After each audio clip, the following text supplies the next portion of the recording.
Right, hello everyone and welcome to NASCAR Heat 4. I've been seeing people put up some custom liveries and I thought I'd share mine. This is my interpretation, tribute livery of Dale Earnhardt Jr. in the Car of Tomorrow 88 car, which it was the AMP/Mountain Dew car, and this is about the best recreation I could do of it, and I thought I'd share how I did it. So, let's go back, and what we do, I've put it to blue so you can see which one it was. So if we go on the far left, go 1, 2, 3, 4, 5, and that's the scheme you want. What we do, we go for this very dark green, which is 1, 2, 3, 4, 5, the fifth one from the top.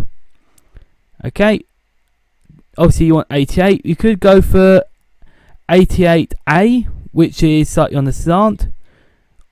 I find 88C too thin, and I think 88B, even though it's got that cut, is about as best you can get. Okay, so we got the two dark greens, the white, the red logo, and the rim style, according to pictures I've seen, are just completely black. So that's the paint scheme done. As for the decals, obviously there was Mountain Dew on the car, but if I show you the Mountain Dew, basically you want big white writing for the amp, and obviously Mountain Dew, you can see the colour scheme there just doesn't fit completely, and the biggest white one, you could have a Reese if you wanted. You got some choices, but I feel you want big, bold and white. National White, maybe not, but I think Braddock looks great. On the side, there is actually AMP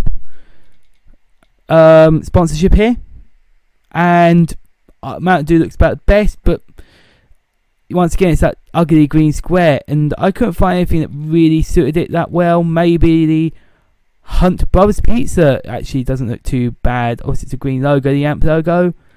I'm still sticking with none there. I like that clean look on the side of the car, you see. So I went for Hunt Brothers Pizza on the side here, because the Mountain Dew logo being green and red suits it. And I also went for it for the deck lid and the rear TV. And that's kind of my paint scheme for the 88 Dale Earnhardt Jr. and how to make it.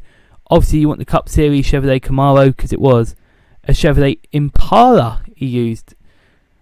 I'm also going to show you the driver to try and show off how to make the driver look similar to it. Obviously sunglasses, Dale Earnhardt Jr. But that's the kind of outfit I've gone to match with it. It's basically it's one with the big bit in the middle. So we go 1, 2, and there we are. Once again, you go for the not as dark green as that, like the car. We go for one down, and then the white. For here, you could go for the dark green. It doesn't look too bad like that. Even the light green doesn't look too bad, but I'm going to stick it to look just all in one go. As for the hat, once again, you go for black and the two greens. The two greens aren't the darkest, they're the second darkest. And you can really just mess around with that and go for whatever you feel. But I'm going to do a quick race, show you what it looks like under the lights of one of the tracks out there. And where is it? There it is. That's my car. The custom Dale Earnhardt Jr. AMP car lookalike livery. And I'll show you the replay of what it looks like out on track. 5, 4, 3, 2, 1.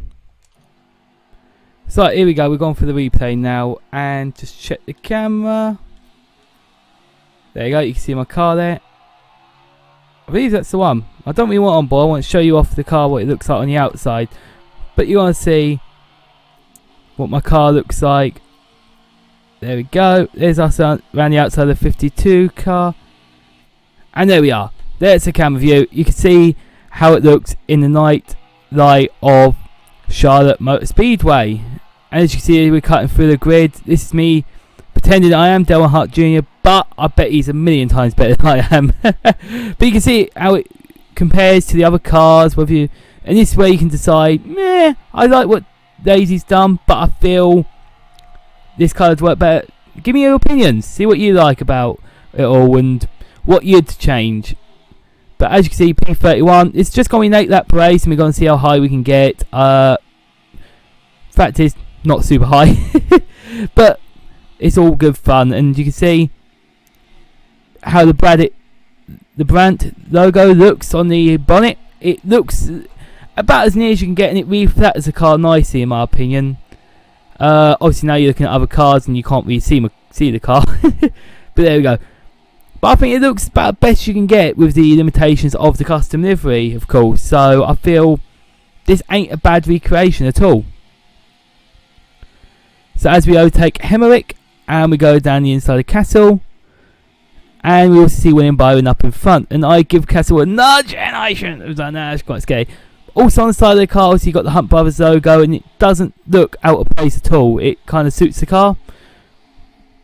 So all in all, I think this is a livery I do enjoy. Obviously, I enjoy using, I enjoy making. One thing I may do, I may end up doing the National Guard, try and go for that, because obviously he had this dark green colour, but he also had the dark blue, which was done by the National Guard sponsor.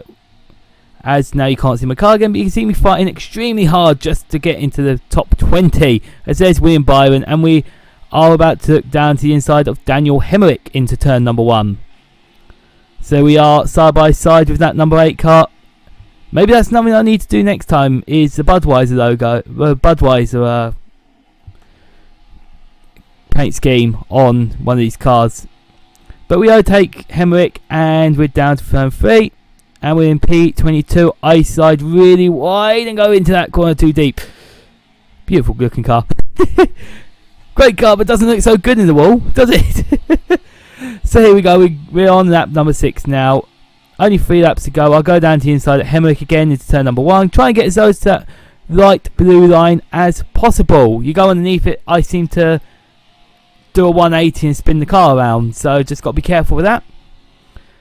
So we're in P22, and I can't do a massive little drift there.